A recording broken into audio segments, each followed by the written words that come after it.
Usa ka pagtuo, usa ka tingog, usa ka katawhan.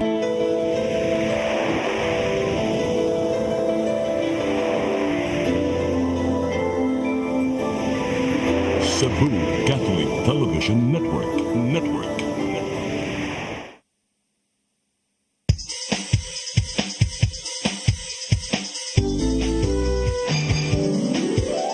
Hello Cebu, maayong punta. Nagsunta ang kahayag nga nagsulti sa matuod, nadagan sa panghitabo. Hello Cebu, maayong buntag Pinoy.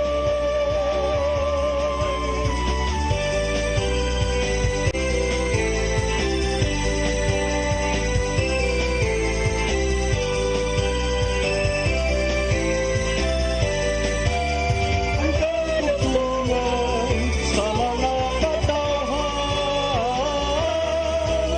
Hello Cebu, hello Cebu, maayong buntag Pinoy, maayong buntag Pinoy, maayong buntag Pinoy. Hello Cebu, maayong buntag Pinoy. Adlaw karon nga Martes, Oktubre 1, tuig 2024. Sangan sa atong regular host nga si Malu Inocando Tabar, ako si Crystal Joy Felerca.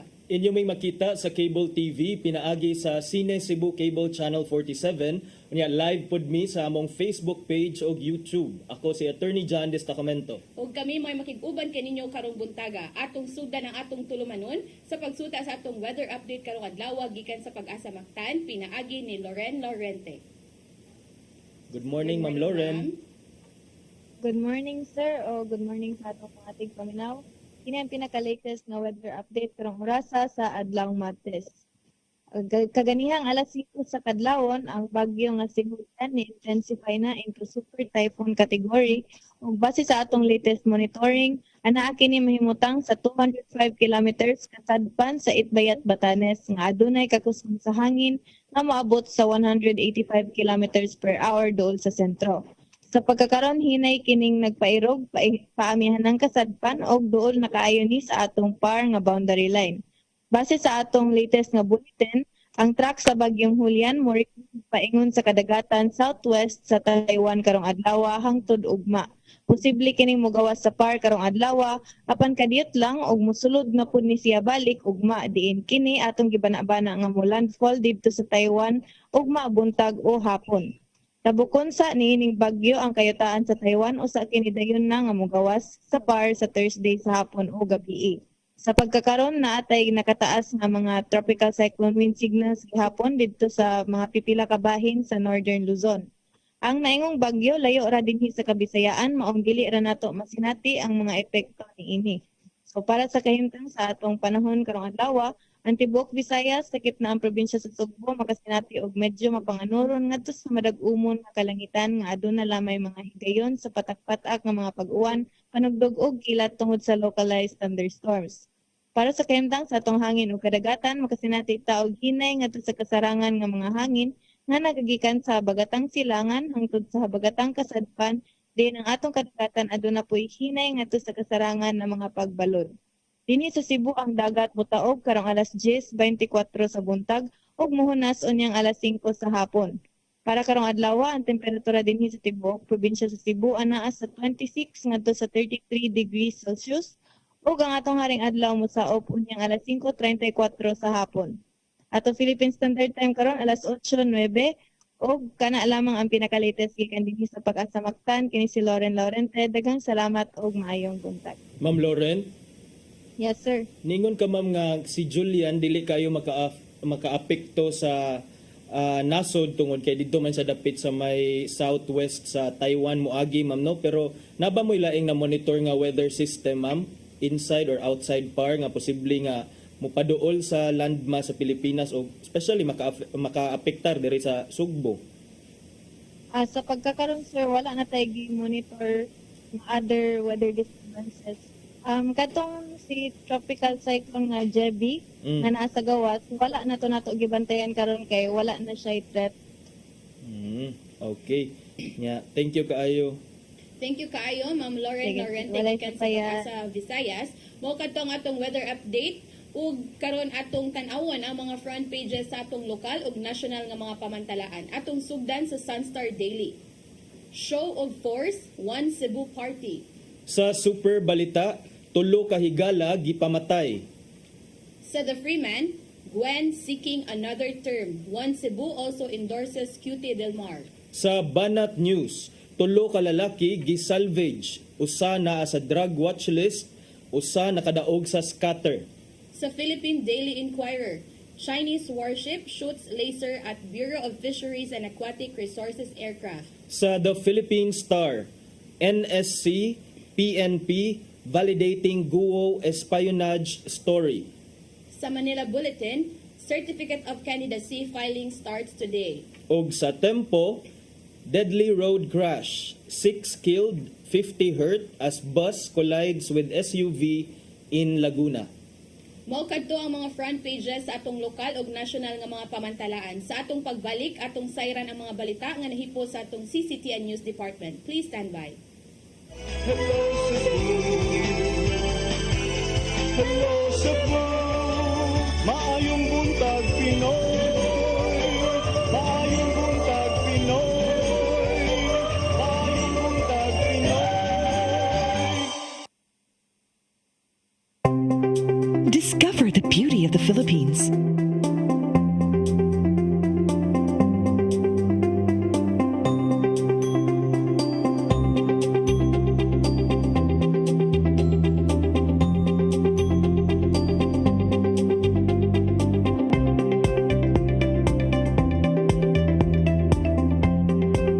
With Philippine Airlines, the country's flag carrier.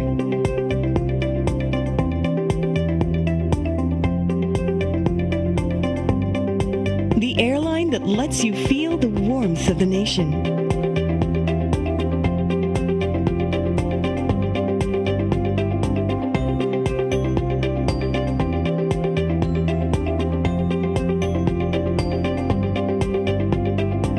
Mabuhay.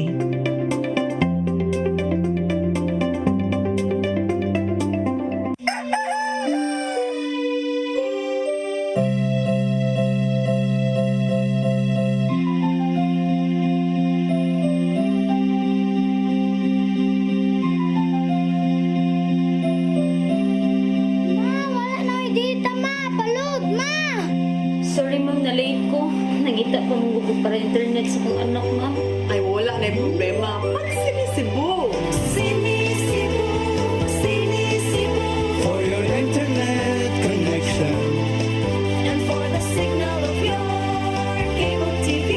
so fast and straight that transmission to your home. Sinisibo. Sinisibo, sinisibo. Offers you to have fiber optics. For your viewing experience, perfect and clear so fast. So great and affordable for you to enjoy. Cine Cebu Television Network Incorporated offers fiber to the home broadband internet bundled with fiber to the home cable TV connection. Cine Cebu Television Network Incorporated with its operation in Metro Cebu and the whole province of Cebu soon. And affordable for you to enjoy. Sinisibo. Hello Cebu, hello Cebu, maayong buntag Pinoy, maayong buntag Pinoy, maayong buntag Pinoy. Balikta sa Hello Cebu, maayong buntag Pinoy ug karon atong sayran ang mga balita nga nahipo sa CCTN News Department. Naguna sa mga balita, tulo ka mga tunghaan sa syudad sa Mandawi ni pahigayon og modular distance learning tungod sa nakitang crack sa ilang building, subay sa linog sa Camotes ni adtong Domingo. Ang kasayuran ihatod ni Mary Rose Sagarino. Ni patuman og modular distance learning karong adlaw ang tulo ka mga tunghaan sa dakbayan sa Mandawi subay sa niigo nga 5.1 magnitude nga linog sa Camotes Island kagahapon. Ang tulo ka tunghaan mao ang Tingob Elementary School, Tabuk Elementary School ug Kanduma National High School. Ang ubang mga tunghaan nagpahigayon og face-to-face classes. So far today, we did not receive any information of suspension of classes. So under our DepEd order, generally we await for the issuance of a declaration from the chief executive sa city if there are suspension of classes. So wala tay any declaration of that. Matod ni Oro nga ang mga tunghaan gimanduan gilayon sa pagsusi sa structural integrity sa ilang mga building human sa linog. Matod ni Oro nga mga report sa mga tunghaan ay sumiter ngadto sa Office of the Building Official sa Dakbayan alang sa assessment o confirmation. Kung galing mo kumpirmar ang obo nga dili na ipagamit ang naapektuhan nga building, matod ni Oro nga iabandonar ang edipisyo ug walay klase nga ipahigayon didto. Ilaha usab isugyot ang demolition og pagtukod og bagong building. Thankfully, for next year, natay available nga funds under the SEF nga pwede na itong magamitan for those mga projects if ever natay need for that. But temporarily, kung let's say ang classroom, previously gigamit na siya for klase niya, karon dili na siya pwede gamiton. So, mangita gyud na og paagi ang principal to continue ang klase aning mga bata. So, maybe used katong mga spare nga classroom na amantay classroom nga gigamit na to ron nga computer laboratory, library, mga faculty room, i-convert gito na to kay priority man gyud na to ang mga kanang bata. Mary Rose Sagarino, CCTN News. Samtang mga opisyal gikan sa mga lungsod sa probinsya sa Sugbo nakig-alyansa sa partidong One Cebu alang sa umaabot nga eleksyon. Gobernador Gwendolyn Garcia magpapili usab alang sa ikatulong termino. Ang kasayuran ni hatod ni Gian Navarro. Nakahigayon si incumbent Governor Gwendolyn Garcia sa pagbisita sa Southern Cebu aron masiguro ang alyansa sa partidong One Cebu. Sa lungsod sa Buluon, nanumpa ang 190 ka mga opisyal gikan sa pagkamayor, vice-mayor, konsehal o gingon man barangay ug SK officials aron magpasakop sa local party. Mipasalig amaw mga opisyal nga tumanon ang tahas alang sa nisgutang partido. Mipainomdo mismo ang gobernador ngadto sa local officials nga likayan una ang politika sa pagpanimaos. Kay suma pa niya, patas ra ang paghatag og hinabang o pagpatuman sa mga programa sa Kapitolyo nga walay sagol nga pamulitika. Apan ang akong giampo lamang, Diyos nga makagagahom, unsa man ang mahitabo sa Sugbo, tagai, og mga lideres, nga bisan pag dili membro sa One Cebu, mga lideres nga moalagad gikan sa kasing-kasing andam nga ihiklin ang kaugalingong interes nga sa kanunay ipatigbabaw ang kaayuhan sa katawhan. Gisundan kini sa pagpanumpa sa ubang mga opisyal gikan sa unom ka mga LGU sa Southern Cebu nga gipaygayon sa lungsod sa Sambuan. Karong hapuna nagtapok ang mga magpapiling opisyal ubos sa One Cebu Party dinhi sa Dakbayan sa Sugbo alang sa ilang General Assembly. Dungan sa pag-ila sa mga mokandidato gikan sa managlaing distrito, ang pag-nominate kang Governor Garcia isip standard bearer sa local party. Magpapili siya alang sa ikaunom nga termino sa maong posisyon. Susamaw sab nga mensahe ang iyang gipainomdom ngadto sa party mates. Let us not ever imagine nga kining akong kadaugan karong 2019 balik na sad ang One Cebu hangtod sa hangtod nani. That this is for eternity. Because we saw what had happened in the past. Nakahigayon sa pagpadayag sa alyansa ang laing tulo ka local parties aron mo paubos sa One Cebu. Kinimaw ang Kusog Party ni Acting Mayor Raymond Alvin Garcia, Alayo Nacionalista Party ni Mayor Samsam Gulyas ug Kaabag Party ni Mayor Ahong Chan. Gipamatud-an sa One Cebu ang mas gipalig-ong alyansa Lukop Isla sa Sugbo, sukad na sukad. Gian Navarro, CCTN News. Sa pagpadayon sa atong mga balita, nagdaso kagahapong adlaw sa usa ka mall sa Dakbayan sa Lapu-Lapu ang mga nag-apas nga makaparehistro sa COMELEC Lapu-Lapu. Kini tungod kay kagahapong adlaw mao'y deadline sa registration. Ani ang dugang kasayuran. Alas 10 kaganihang buntag, giban-abanang moabot na sa kapin 600 ang naglinya sa usa ka mall sa Barangay Basak sa Dakbayan sa Lapu-Lapu kung diin gipahigayon sa Commission on Election kun COMELEC Lapu-Lapu ang voter registration. Karong adlaw mao'y deadline nga gihatag sa COMELEC aron sa pagpanawat og mga magparehistro. Matud ni Attorney Anjanet Lamban, ang COMELEC officer sa Lapu-Lapu, nga gipanglantawan na nila ang pagdasok sa mga tawo karong adlaw. Expected yun na ma'am, kay mauman ni kinaiya na to, nga do, sa kadugayon na sa pagrehistro, wag yun sila mo ngare. Kanaan yun din mga tao, Pilipino, nga ari yun sila sa last day. Usa sa mga naglinya mao ang 30 anyos nga si Jigger Katian, gikan sa Barangay Basak, kinsa ni absent na lang sa iyang trabaho aron lang makaparehistro. Kay transferi man ko, wako'y time pa-register itong niagi. Wako'y time pag-register itong niagi kay trabaho ko. Taliwala sa kataas sa pila, ang COMELEC officer nagkanayon nga hapsay ra hinuon ang pagpahigayon ni ini ug anaaray mga kapulisan nga nitabang sa pagmintenar sa kahapsay sa registration. Gibutyag usab ni Attorney Lamban nga sa maong gidaghanon, hapit na silang mag-cut off tungod kay kung ugaling molapas na og usa ka libo, tanaw niyang maglisod na sila og akomodar ni ini. Ang COMELEC Lapu-Lapu mo dawat lang og registration hangtod alas 5 sa hapon ug sigon pa ni Attorney Lamban nga kutob lang sa maabdan sa oras ang ilang dawaton. Ako lang apilar sa mga tao na kutob ra gyud sa among mahimo at 5 o'clock, so kung di na mo makaito ang uban, pasensya na.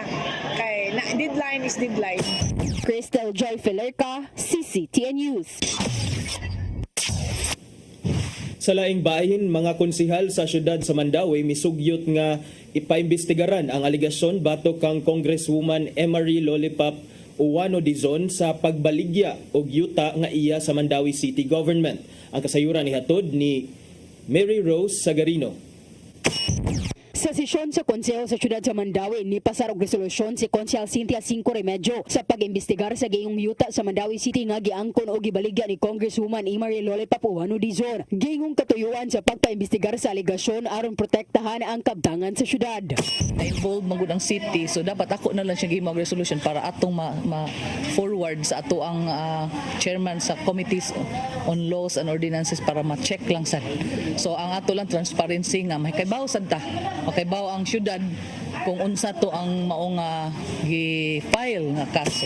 Magkahinumduman nga ang broadcaster nga si Edward Ligas ni pasaka og kasong plunder o graft batok kang Uwano Dizon og bana ni ini nga si Upaw Barangay Captain Jojo Dizon ngadto sa Office of the Ombudsman Visayas. Gipasangilan ni Ligas ang magtiayon nga illegal nga nipalit sa 2,500 sa metro kwadrado nga luna kabahin sa 186 ka hektarya nga reclamation contract tali sa Mandawi City Government ug usa ka pribadong developer niadtong tuig 1992. Ang maong bahin sa yuta na himutang sa Barangay Sentro ug giingong gipanag-iya sa Mandawi City. Tungod niini nanawagan ang mga konsehal nga imbestigahan ang maong aligasyon. Pero wala, so fine. Wala ray unsa to ang maong aligasyon, wala ra say kaso. Ang maong resolusyon gisuportahan sa mayoriya sa konseho nga mga kaalyado sa administrasyon. Sa unang pamahayag ni Uwano Dizon, iyang giinsister nga legal ang transaksyon. Matud sa kongresista nga usa pa siya ka private citizen dihang gihimo ang pagpalit kapin 30 ka tuig na ang ninglabay. Nipadayag siya og pagsalig nga ang mga kaso isalikway sa higayon nga makapresentar siya sa iyang habig. Mary Rose Sagarino, CCTN News. Sa atong uwahing balita, medical clinic nga nagtanyag og medical ozone therapy nagsaulog sa unang tuig sa ilang operasyon dinhi sa Sugbo. Samtang aduna sila ikadalit ngadto sa ubang buot, magpakisayod bahin sa linahi nga matang sa treatment. Ang kasayuran ihatod ni Gian Navarro.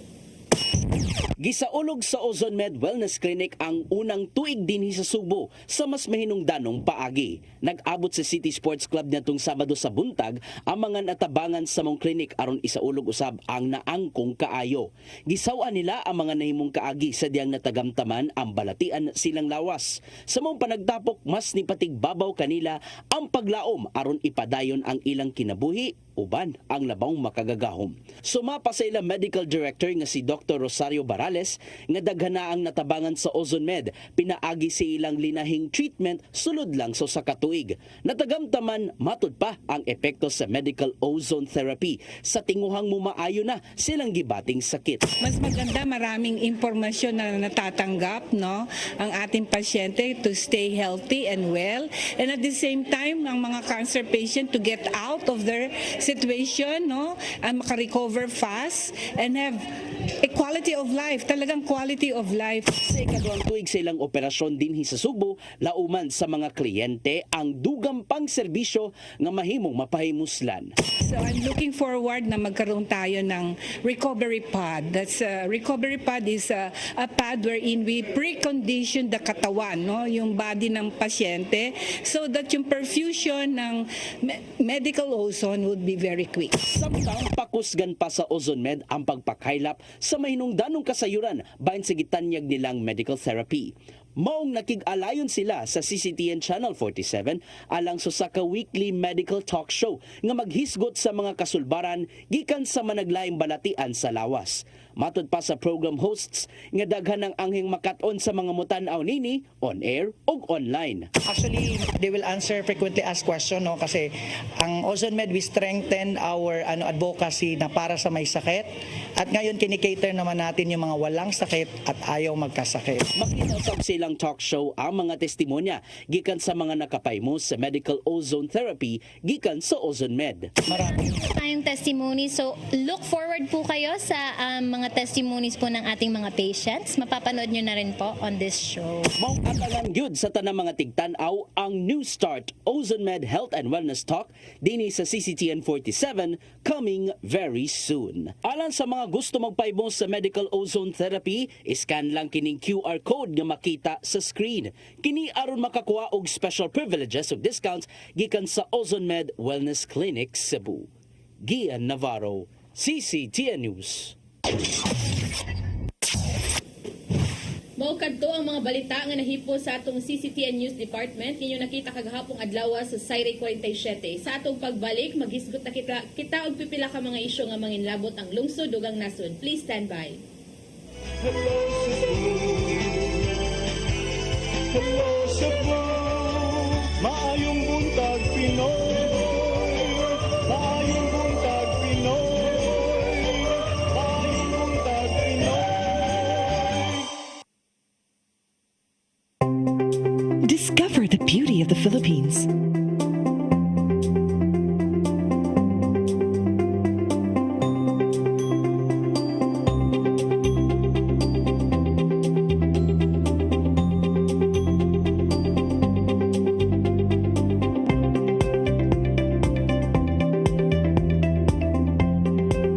With Philippine Airlines, the country's flag carrier.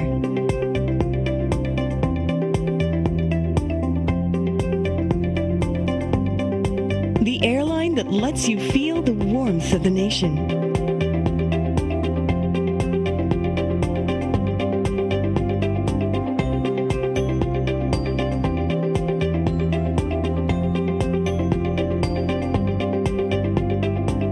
Mabuhay!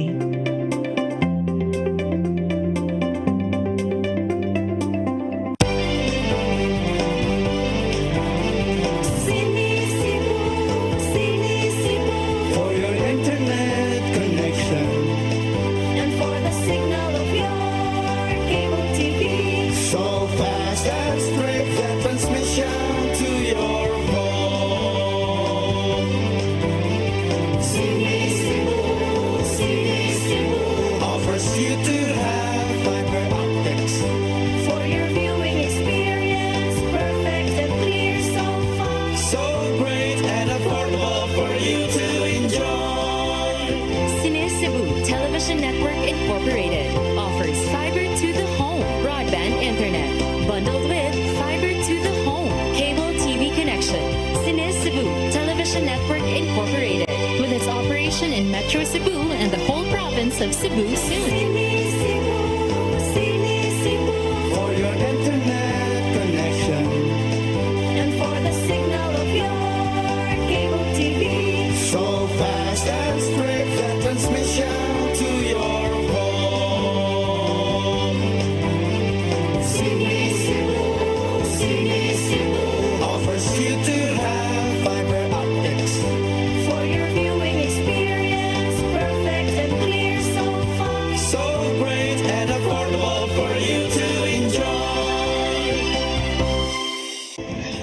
October 4, 5, and 6, another gathering will be held in Cebu City, the first National Charis Conference, which is open to all charismatic communities, realities, and expressions.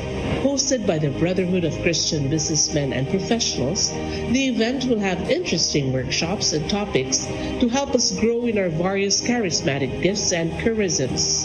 Watch out for more details about this event from our host BCBP in the coming days. Meantime, let's be ready to join these gatherings and pray for the outpouring of the current of grace in the Philippines.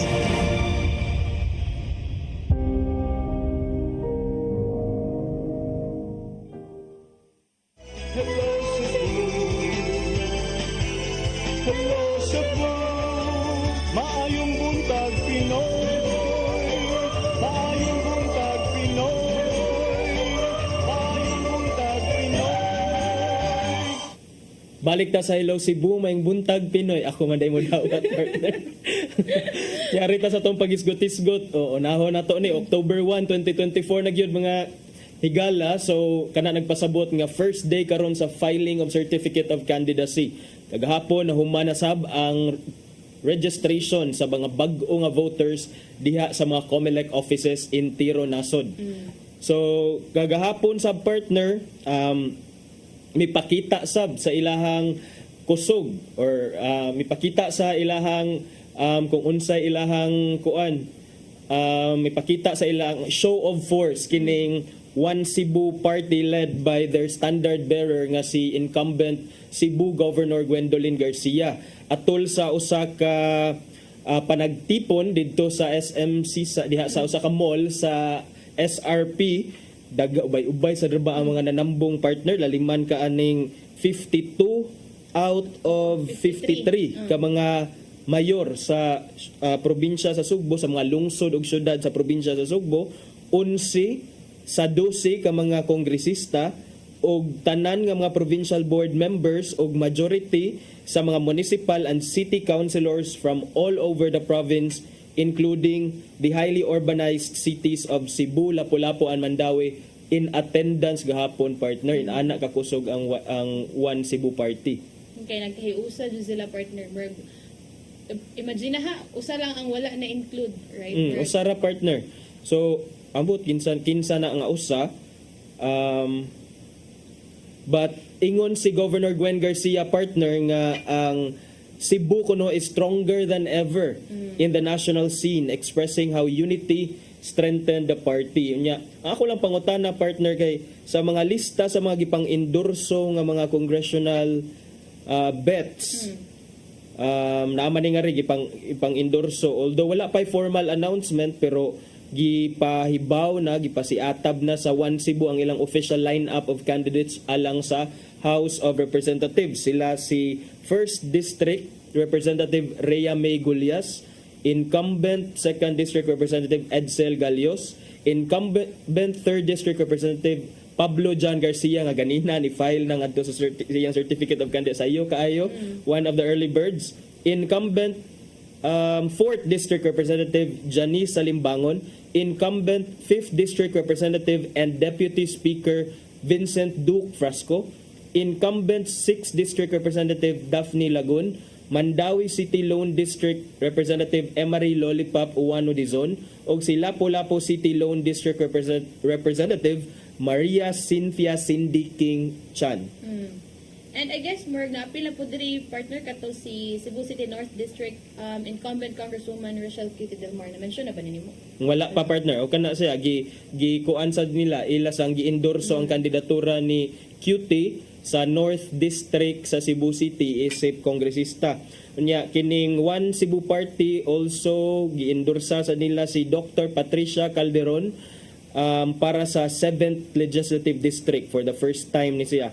May-endorso sila og kang Cutie Del Mar. Mao ni ang akong nabasahan kagapon nga nganong ang usa ka party nga alang sa probinsya sa Sugbo kansang mga botante mopili og mga leader diha lang sa Capitol, nganong mo endorso man og usa ka posisyon nga naa sa Cebu City, naa sa Lapu-Lapu City nga kahibaw man ta ang mga botante sa Cebu City, ang mga botante sa Lapu-Lapu City dili maka-vote og mga leader o mga opisyalis nga diha sa Kapitolyo.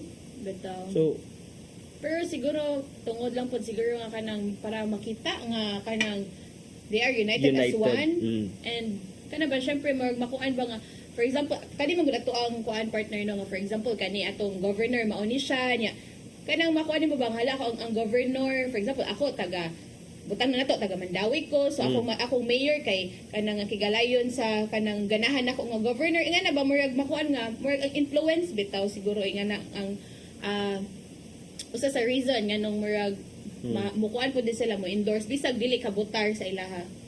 Okay, so murag it's more of murag seremonya lang ang pag-endorse, maybe just to show nga murag united but not really to significantly influence the results of the elections kay kaybaw man ta nga wala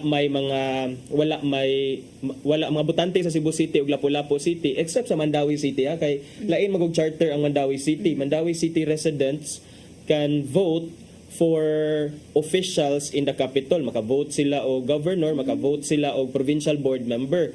And that's exactly the reason why diha sa 6th district murag kining kinsa to ilang bag-ong si Jonky Uwano man to og si Sanchez katong bag-o nga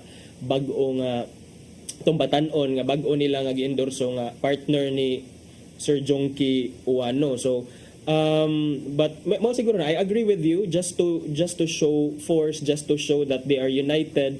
And the next question or the next observation ako partner is kung inani ka unified, kung inani ka strong ang One Cebu led by Governor Gwen Garcia, and we know for a fact that Gwen Garcia is a supporter of the Marcoses, although in some point nakaingon sa siya nga she respects the office of the vice president because she is the vice president after all. So unsa ka ang epekto ani sa national scene ba sa like for example ang mga opisyalis nga nakig-alyansa sa One Cebu asa magyud sila dapig sa mga Duterte or sa mga Marcoses?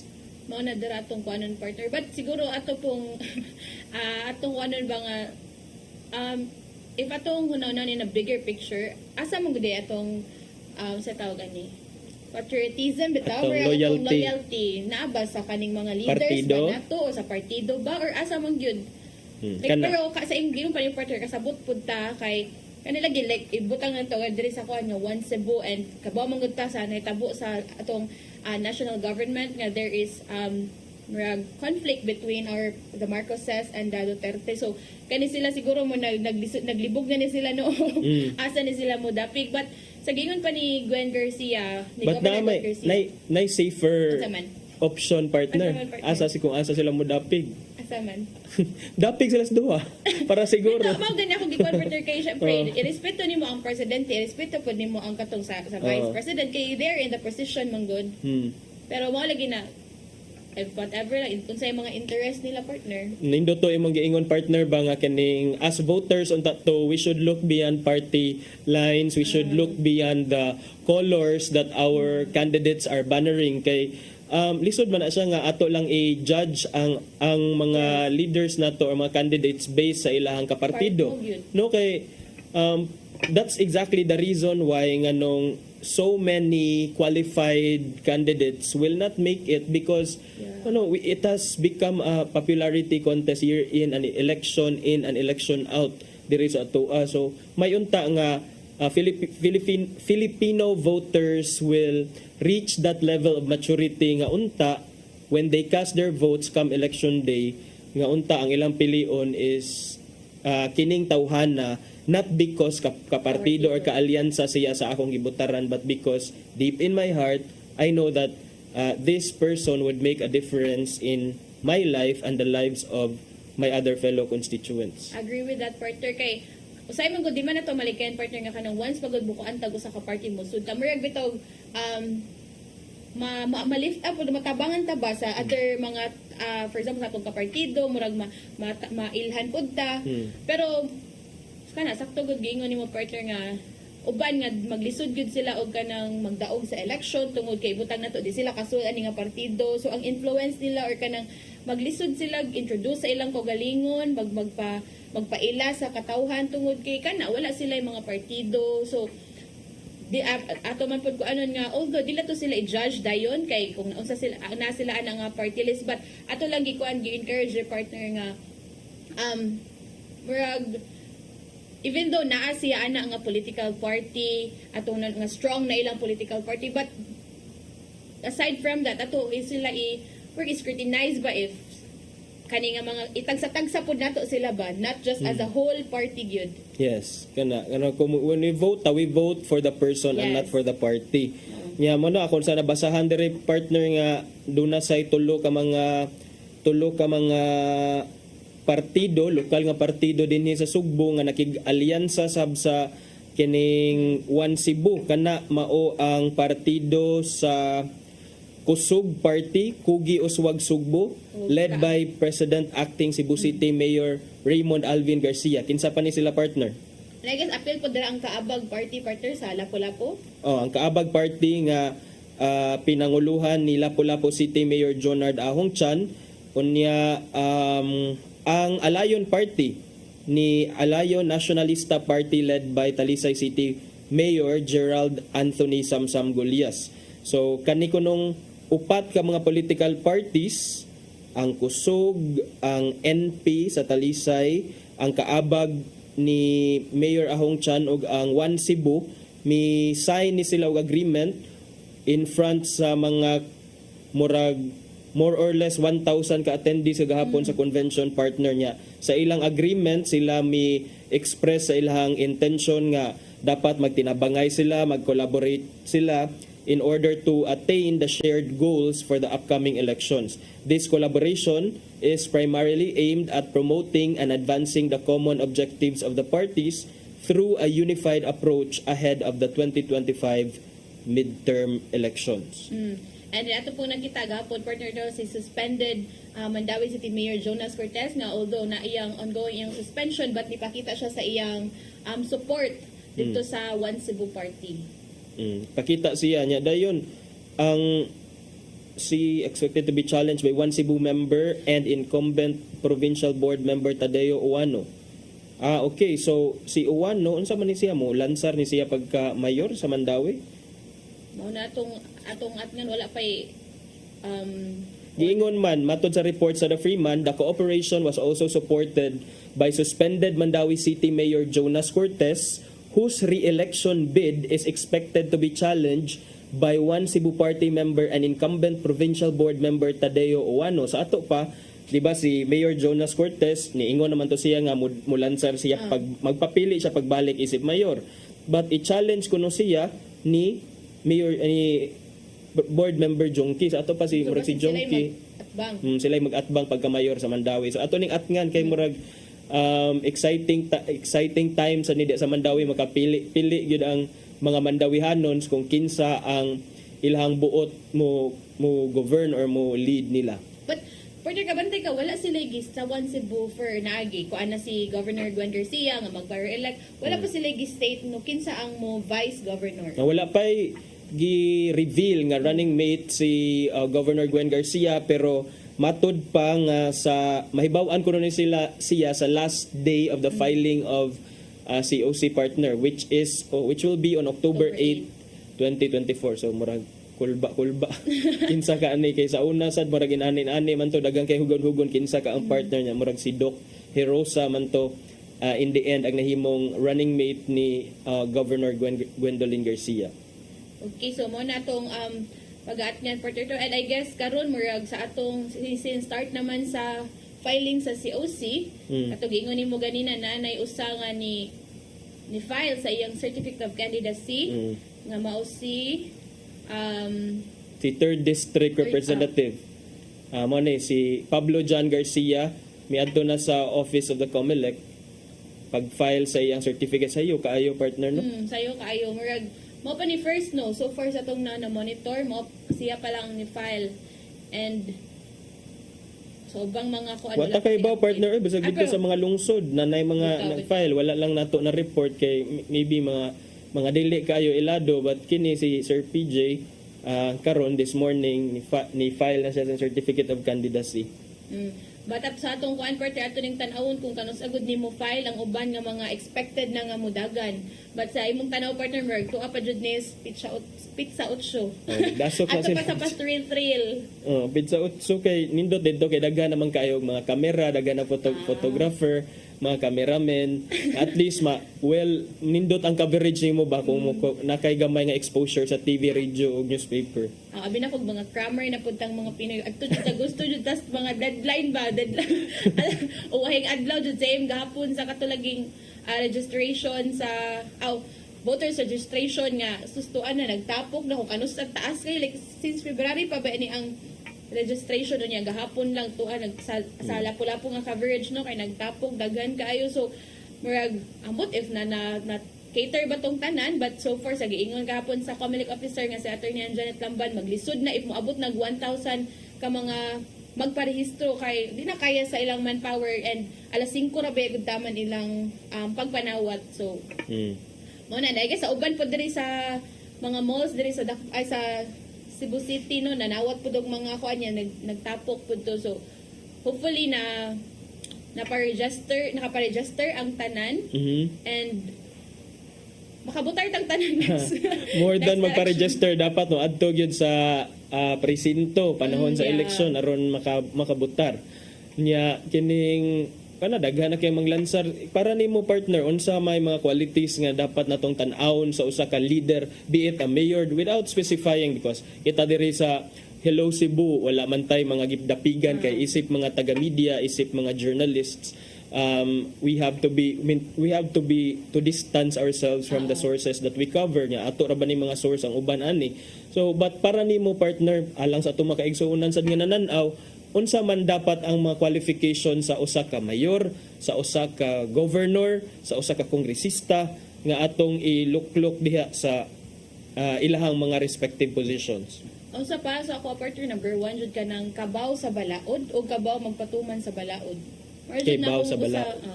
Kay kabaw mangud ka sa balaod so murag kung kahibaw sa ka sa balaod partner dali ra sa nimo ma-circumvent ang balaod.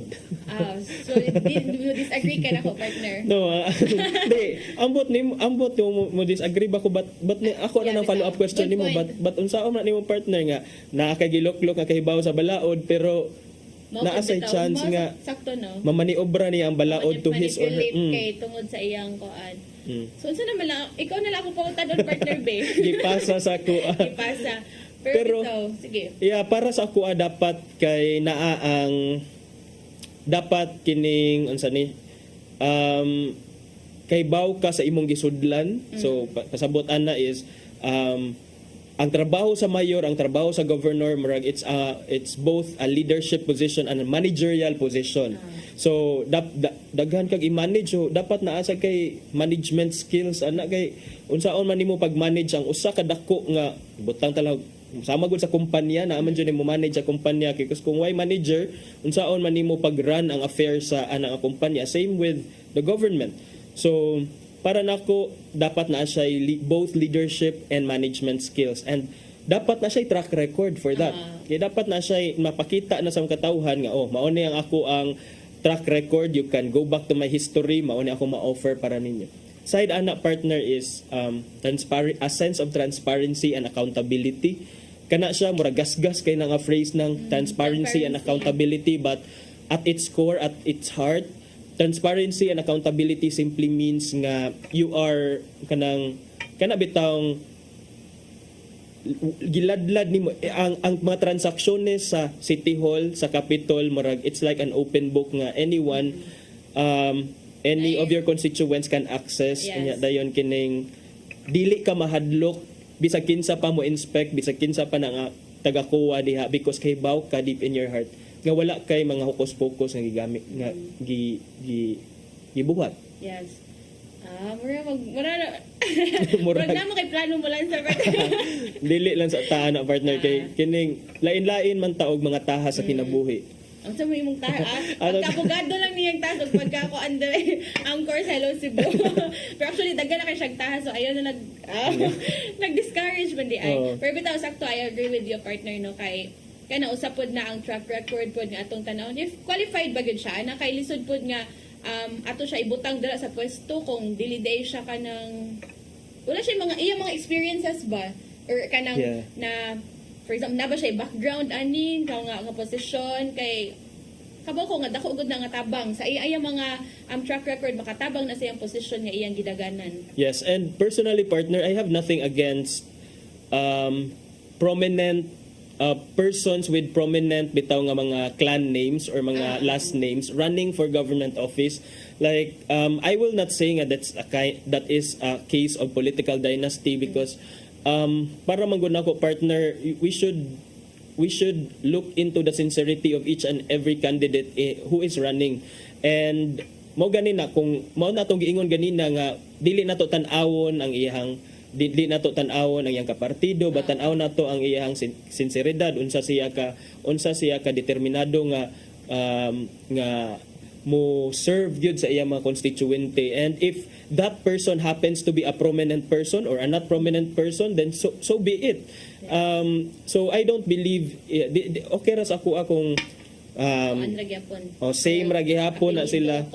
Familiar na kay nga mga apelyido. Yeah, because in the first place dili man kana ang permero nato, pero let's face it, sa partner nga ang uban mo butar naman lang good just because of the popularity. Kana lagi mo ay igsuon ni Kuan, anak ni Kuan, we're gingon ana nga mindset nato ba. But siguro let's give them a chance pud kay kabo lahi man pud tawo ba siday kanang I think karon nga generation partner mo naa na mo gud ni nga kanang mga mga background na or nang-eskwela og kanang 4-year course and ayun na mga kuan na ron ba mga well-educated na pud ang mga tao. Pero kana ato lang tan-awon gyud if sa track record gyud partner, if sa experiences nila. Okay. I'm say okay partner. Anya kining October, so ato na lang paabuton partner, mahuman ning semanaha kay murag busy sa atong mga membro sa atong media kay mag-cover gyud sila entero from here moving up until October 8, the last day of the filing of COC. Next Monday. Nya ani atong paabuton para ma-official ang tanan niya. Diri sa Cebu City sad partner, di ba? Ato nitong nahisgutan kinsay mga manglansar pero wala gihapon nato mahibaw-i kung unsa mga position sa ilang daganan. So ato asa ning atngan ang mga developments dinhi sa Cebu City kay murag yung uban nga niingon nga it's going to be a 3-cornered fight, 4-cornered fight.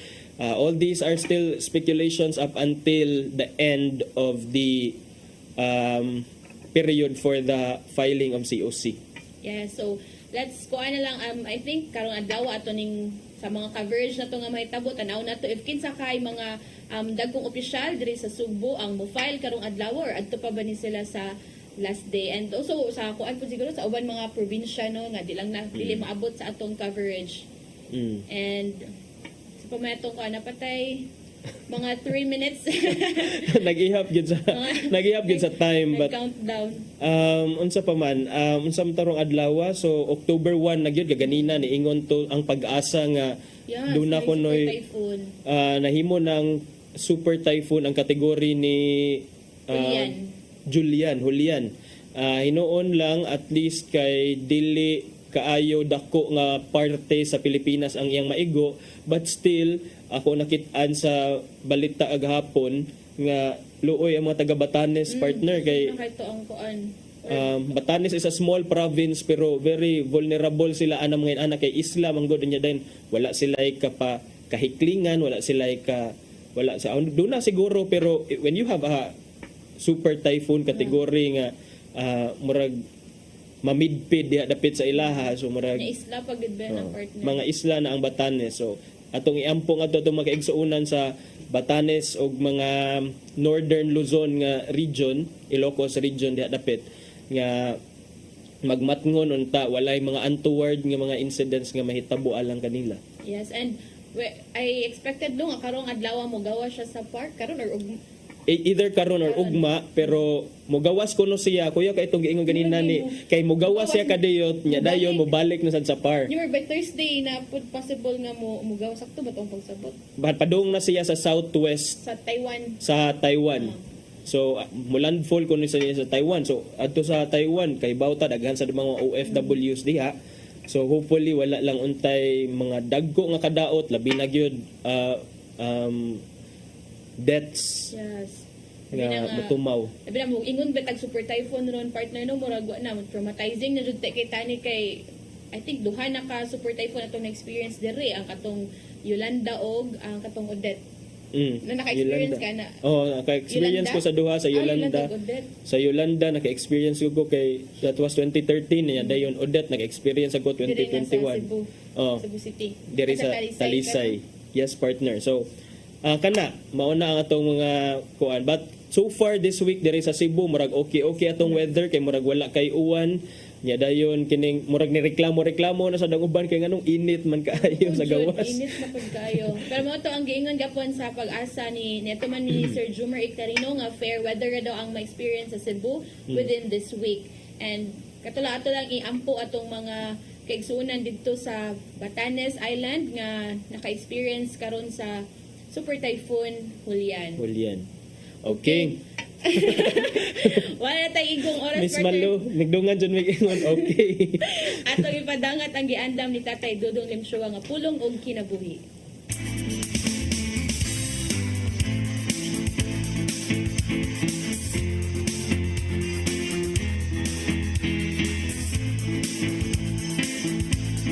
Ang pulong mo, ang diwag sa dalan ko. Sa 2 Corinto 8:7 ato mabasa.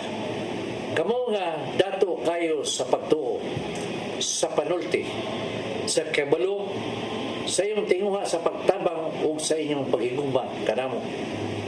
Busa buot kami nga magmahinatagon usab kamo ining pag-alagad sa gugma.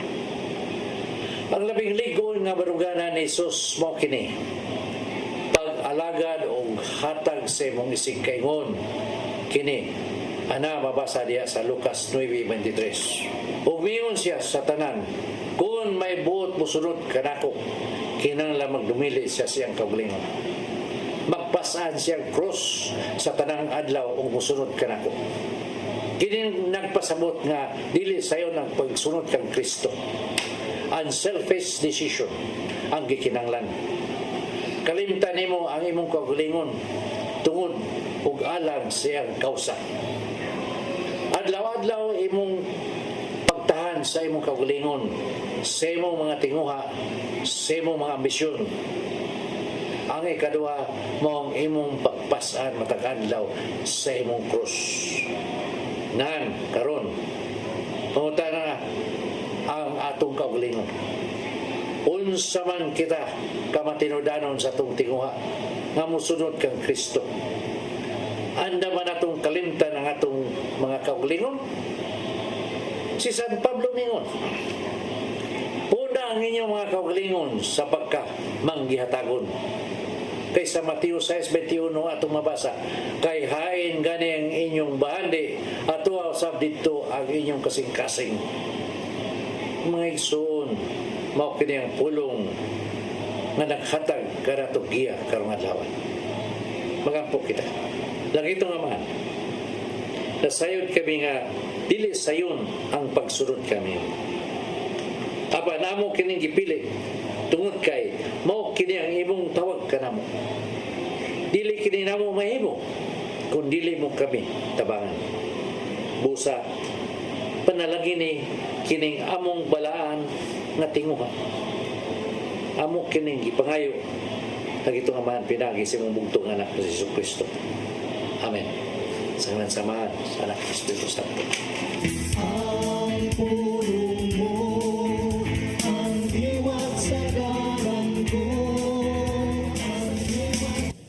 Pulong og ug kinabuhi ni Tatay Dodong Nimshua mo'y nagtapos sa atong tulumanon. Daghang salamat Philippine Airlines. Nya dagang salamat sab kang Archbishop Jose Palma, Nanay Diana Lim Chua ug Tatay Dodong Lim Chua. Daghang salamat sa among news manager Sir Dennis Tabar, sa TOC si Sir Robert, Ma'am Inday, Sir Matmat ug Ma'am Joanne. Sir Michael, Sir Rodel, Sir Raymond, Sir Bruce ug Sir Ferdy, maraming salamat po. Tagalog naman.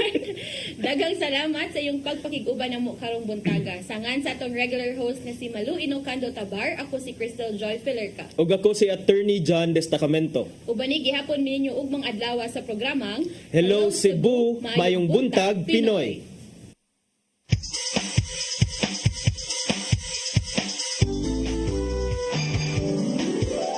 Hello Cebu, mayong buntag. Naksunta ang kahayag na nagsulit. Usa ka pagtuo